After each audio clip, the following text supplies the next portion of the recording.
बूढ़े पिता ने मरते समय भी बेटों और बहुओं को सिखाया सबक। विधवा बूढ़ी माँ की कदर। अचानक ही उसकी कदर बढ़ गई। उसे समझ नहीं आया कि सब उसकी सेवा में कैसे लग गए। कोई उसके लिए दूध लाता तो कोई पैर दबाता। उसे कोई बिस्तर से उठने नहीं दे रहा था। वो बड़ी हैरान थी कि कल तक तो उसकी कोई बात नहीं सुनता था।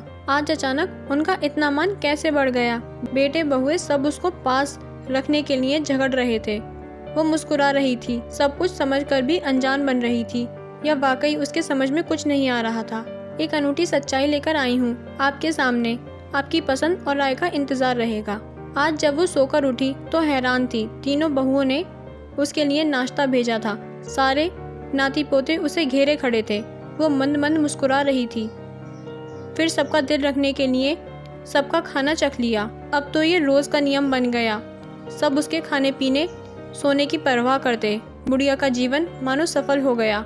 वो तो कब से ये सब चाहती थी, पर ये अचानक क्यों हुआ वो जानकर भी अनजान बन रही थी। वह देखना चाहती थी कि इन सब का यह रूप कब तक चलता है, कब तक ये नौटंकी चलने वाली है।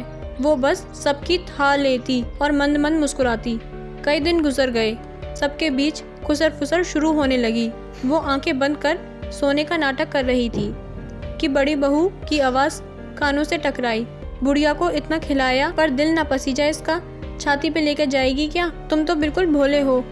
बात कर लो वरना छोटे और भैया सब ले जाएंगे और बस हमारे हिस्से में छाछ ही आएगी। बुढ़िया ने जैसे ही करवट बदली, बड़ी बहू की मानो सांसें ही रुक गईं। वो चुपचाप वहाँ से खिसक गई।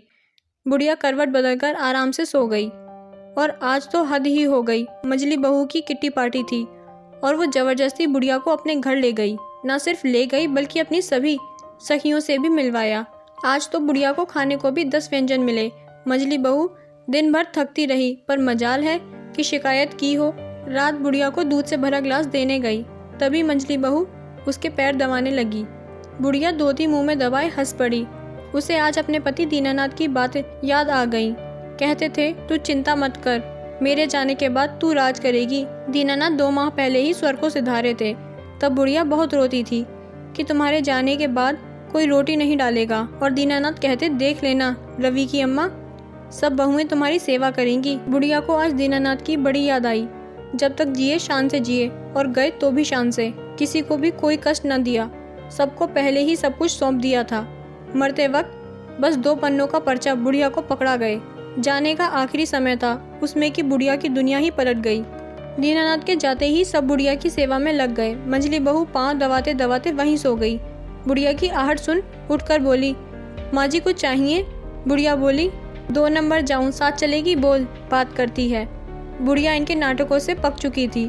बुढ़िया वहाँ से उठ चली। बुढ़िया आज सुबह से कुछ बीमार लग रही थी। मझली बहू के घर कुछ ज्यादा ही खा लिया था। पेट में मरोड़ उठ रही थी। बार बार टॉयलेट जाती। सब बुढ़िया की सेवा में जुटे रहे। छोटी बहू गर्म पानी की थैली ले आई, डॉक्टर को तक बुला लाई। बुढ़िया को याद हो आया पिछले बरस जब ऐसे ही वो बीमार पड़ी तो यही छोटी बहू कह रही थी कि इतना खाती ही क्यों हो जो पचता नहीं। वो दर्द से तड़पती रही। कोई झांकने तक नहीं आया था। और आज देख लो सब। 2 दिनों की छोटी बहू की मेहनत रंग लाई। बुढ़िया ठीक हो गई। छोटी बहू के सर पर हाथ फेरती बोली, बहू बहुत सेवा करी तूने, सदा सुखी रहे। छोटी बहू खुशी से झूम उठी। आंखें नचा के बोली, अम्मा अब यही रह जाओ। जो मेरा वो आपका, जो आपका वो मेरा। बुढ़िया बोली, बहुत दिमाग चलाती है, बादाम कम खाया कर। सब समझती हूँ तेरी ये मीठी मीठी बातें। ज्यादा मत बोल, शुगर हो जाएगी। करेले की तरह ही रह, वही तुझे सुहाता है। छोटी अपनी दाल गलती न देख। पैर पटकती चली गई। बुढ़िया ने एक पान अपने बटुए से निकाला और चबाने लगी। दीनानाथ को याद कर बोली, मास्टर जी कौन सा फॉर्मूला बिठा गए? इधर समझ ही नहीं आता। सब गुणा भाग लगा रहे हैं, कुछ तो बचा नहीं था हमारे पास। फिर लिख कर क्या गए तुम? दीनानाथ जी एक प्राइमरी स्कूल के गणित के अध्यापक थे। बच्चों को पढ़ा लिखा कर अपनी पेंशन से गुजर बसर चलाते थे। तीनों बहुओं ने अपनी रसोई अलग कर ली थी।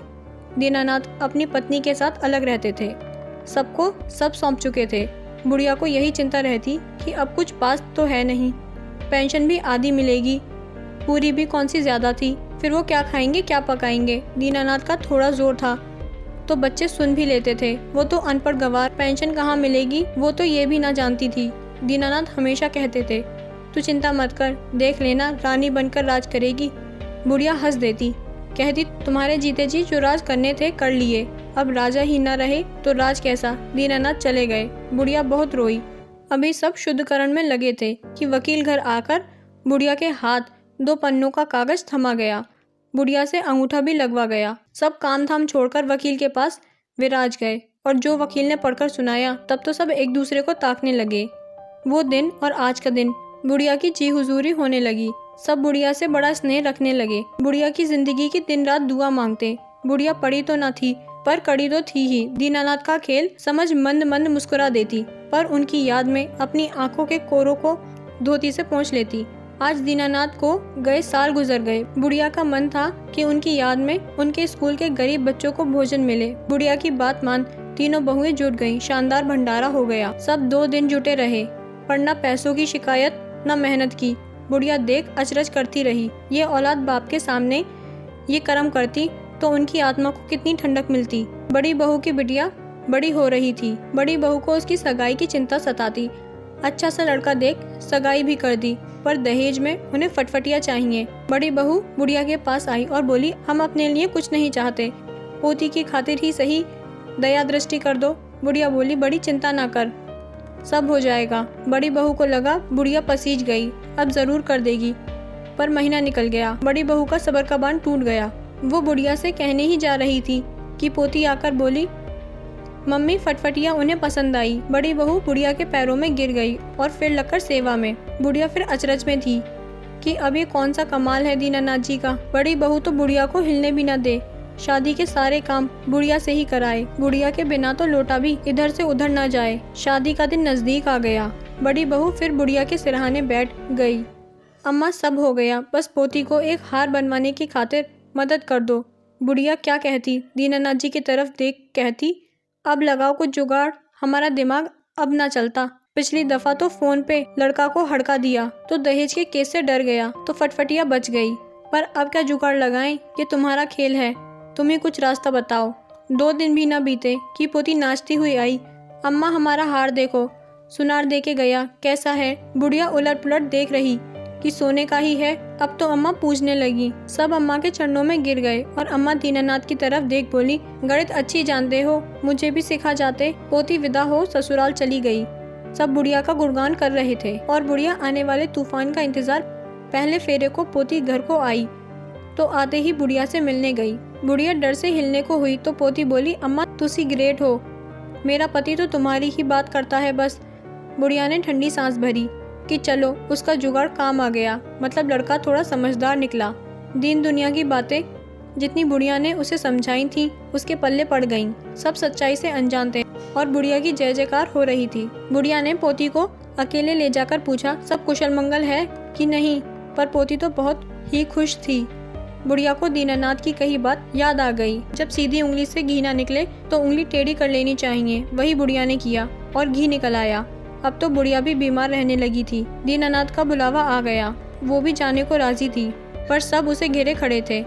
सबको डर था बुढ़िया गई तो सब बुढ़िया की सेवा में लगे रहते, पर बुढ़िया किसी को कुछ न कहती। अब बुढ़िया का उठना बैठना भी दुबर हो गया। सब मलमूत्र बिस्तर पर होता, पर मजाल की कोई नाक भी बनाए। सब हंसी खुशी उसकी सेवा में लगे रहे, पर खुसर पुसर होती रहती। अम्मा मर जाएं उससे पहले सब क्लियर कर लो, अम्मा का अंगूठा लगवा लो। तीनों बहुएं अब एक सुर हो गई थीं। सबके विचार एक हो गए थे। बुढ़िया दीनानाथ से कहती, कमाल का गणित पढ़ाए हो, यही तुम चाह रहे थे कि सब एक हों, तो देख लो मास्टर जी, तुम्हारी तीनों बहुरानी एक हो गईं। अब बताओ। बुढ़िया के दिन नजदीक आते जाते और सब एक होते जाते। सबकी रसोई एक हो गई। सब एक साथ उठने बैठने लगे। सबके दिमाग में रहता कि बुढ़िया की सेवा हम ज्यादा कर लें। सबके दिलों के मैल धुलने लगे। हंसी खुशी का माहौल बनने लगा। दीनानाथ ने ऊपर से आवाज लगाई, आजा अब तेरा काम खत्म हो गया। और बुढ़िया मुस्कुरा दी और मास्टर जी के पास चली गई। बुढ़िया के प्राण निकलने को हुए कि सब एक दूसरे का मुंह ताकने लगे। बुढ़िया चली गई मास्टर जी के पास। सब बहुत रोए। बच्चों ने रो रो कर आंखें सुझा दी। इतना दुख तो किसी को दीनानाथ के जाने पर भी ना हुआ। सबकी आंखें गीली थीं। बुढ़िया सबको एक कर गई थी। सबने मिलजुल कर बुढ़िया के सब संस्कार किए। पूरे गांव को भोजन खिलाया। सबको इंतजार था कि अब तो मिलेगी बुढ़िया की पोटलिया। सबने जान से अपना योगदान दिया। देखने वाले देखते रह गए। ऐसा भोज्य तो गांव में किसी का ना हुआ। परिवार में इतना प्रेम हो गया कि पता ही ना चला कि किसने कितना पैसा खर्चा किया। सब खुश थे और आने वाली खुशी का बेसब्री से इंतजार कर रहे थे, पर वकील बाबू तो आए ही नहीं। सबको शंका होने लगी। बुढ़िया की तलाशी ली जाने लगी। उसके कपड़े लत्ते सामान सब टटोला गया, पर किसी के हाथ कुछ न आया। सब बिलबिला गए। वकील बाबू को बुला लाए। सब बहुत गुस्से में वकील को देख रहे थे। लगता था कच्चा ही चबा जाएंगे। वकील भी कम ना था, दीनानाथ का ही पढ़ाया था। आराम से चाय गटकी, बिस्कुट भी दवा लिए और फिर जो कहानी सुनाई तो सबके होश ही गुम हो गए। सब हंस भी दिए और रो भी। सब एक दूसरे को देखते रहे कि तभी बड़ी बहू चिल्लाती आई, हाय राम, हमारा हार चोरी हो गया। बड़ी बहू के हार चोरी की खबर तूफान की तरह घर में फैल गई। पर कौन सा हार? बड़ी बहू कुछ सकुचा से बोली, वही हार जो बुढ़िया से उसने देखने को मांगा था और कभी लौटाया ही नहीं। सब बड़ी बहू को शंका से देख रहे थे और वो सकुचा रही थी, पर सवाल ये था कि हार गया कहाँ? सब जगह खोजा गया पर ना मिला। सब एक दूसरे को शक की नजरों से देखते। तभी बड़ी बहू की बिटिया बोली, वो तो अम्मा ने सुनार को देकर हमारे लिए नया हार खरीदा। क्या? सब उसका मुंह ताकते। तो बोली, वो हार तो अम्मा का ही था, हमने ही मम्मी के बक्से में से निकाल के अम्मा को दिया था। अम्मा ने सुनार से नया हार बनवाया। सबके मुंह पर तो चुप्पी लग गई। पर बेटी ये बताओ कि फटफटिया कहाँ से दी अम्मा ने? तो बेटी हंसी और बोली, वो दे दी कब की। अब तो सब एक साथ बोल पड़े। क्या? बेटी बोलने लगी, अरे अम्मा तो बहुत होशियार रही। हमारे ससुराल फोन लगाया, धमका दिया कि दहेज मांगा तो पुलिस बुला लेंगे, और हमारे पति को तो समझाया कि असली लक्ष्मी तो हम तुम्हें दे रहे हैं, हमारी पोती किसी से कम नहीं। अम्मा ने तो हमारी इज्जत ससुराल में बहुत बढ़ा दी। सब अम्मा की चतुराई देख सोच रहे थे कि अम्मा तो पढ़ी लिखी नहीं थी, पर इतनी होशियारी। पर अम्मा के वो पेपर का जो बाबूजी छोड़ गए थे, सबने पर्चे की जानकारी जाननी चाहिए, जो अम्मा के थे ही नहीं। वो तो पड़ोस के राम दुलारी के थे। अम्मा का नाम भी राम दुलारी था। तो सब गोली खा गए। दरअसल वकील बाबू अम्मा से गवाह की खातिर अंगूठा लगवाने आए थे। पड़ोस की राम दुलारी को मायके से 10 बीघा खेती मिली थी। सब अम्मा को खेती मिली समझ जुट गए सेवा में। अम्मा समझ तो सब रही थी, पर चुपचाप सब देख रही थी। इसी बहाने सब एक तो हो गए, सबके मनों के मैल भी धुल गए और सबकी रसोई भी एक हो गई। दीनानाथ के पास तो टका भी न बचा था। जो कुछ था तुम सबने पहले ही सब समेट लिया था। पर अब सब कुछ जान के कोई दुखी भी ना था। अम्मा की जयकार भी हो रही थी और मरने के बाद भी तीनों बहुएं कहती, कुछ भी हो पर अम्मा थी बहुत होशियार, पता न लगने दिया कुछ भी। अब हम कभी न लड़े, अम्मा हमें तो एक कर गईं कम से कम। और फिर सब एक परिवार के साथ रहने लगे। बुढ़िया की कदर सच में बढ़ गई थी, पर सच यही है कि माँ बाप का कमाया हम सब कुछ लेकर भी एहसान फरामोश हो जाते हैं और बुढ़ापे में उनकी लाठी बनने की बजाय खुद उनकी कमर तोड़ देते हैं। उनसे सब चाहते हैं, कभी उनके सिरहाने बैठ उनका दर्द नहीं समझते। हम उनसे सब कुछ छीन अपने बच्चों को सब दे देते हैं, जो हमारे साथ वही दोहराने वाले हैं जो हमने अपने माँ बाप के साथ किया। दोस्तों, माँ बाप एक ईश्वर की दी हुई अमूल्य देन है। जब माता पिता हमारे साथ इस दुनिया में हैं, इनका आदर करना ना भूलें, क्योंकि आगे चलकर हमें भी यह मोड़ दिखाई पड़ेगा। ये कहानी आपको कैसी लगी हमें कमेंट करके ज़रूर बताएं, और साथ ही अगर चैनल पर नए हैं तो चैनल को लाइक, शेयर और सब्सक्राइब करना ना भूलें।